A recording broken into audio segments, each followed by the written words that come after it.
So, big push for me today on the Learning and Performance Institute capability map project I'm working on. We've got a steering group meeting coming up on Thursday. I've got a whole stack of input on some questions about the basic structure of the capability map. And by structure, I mean things like the range of skills that are included in the map, how we define levels of capability, what mega shifts or trends are going on that we need to incorporate into the capabilities required by learning and development. So working through these questions has been a multi-stage process. The first step was to do an open consultation survey and get feedback from people who'd used the old capability map before, as well as anyone else who was interested via LinkedIn.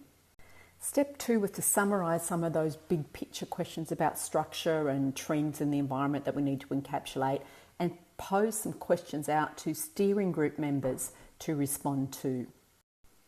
Against every question, I've gotten a whole stack of individual responses which I've compiled against each question, what those individual steering group members have said about the questions, for instance, about technology and whether it should be a separate school. So now what I'm having to do is to go through all the questions, all the responses against each question, and summarise the range of views and the consensus and make recommendations for discussion with the steering group at an upcoming meeting. One of both the challenges and opportunities here, even amongst the steering group, is the broad range of views. Each person brings different types of expertise and perspectives to the debate around where L&D capability needs to be.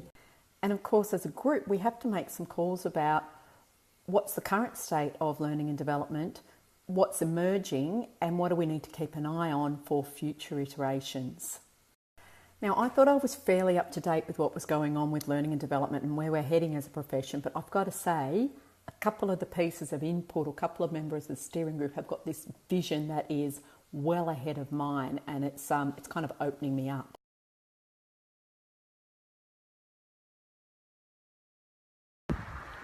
It's about 3:45 and I need a break from my work, so John and Jess have kindly agreed to walk to Mount Coolum with me. There it is up there, but we're only going to the base of the mountain today.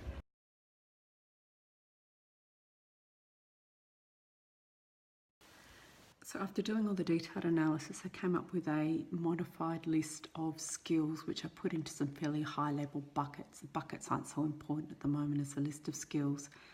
And what's interesting is there's not many new skills there. So although there's some big changes going on in learning and development, most of them could be accommodated with minor tweaks to existing skills rather than introducing whole new skills. So it's more about a shift in emphasis than it is new skills. I also cross-checked the skill range against this value chain that I put together last year when I was working at Qantas, and I think it stacks up pretty well.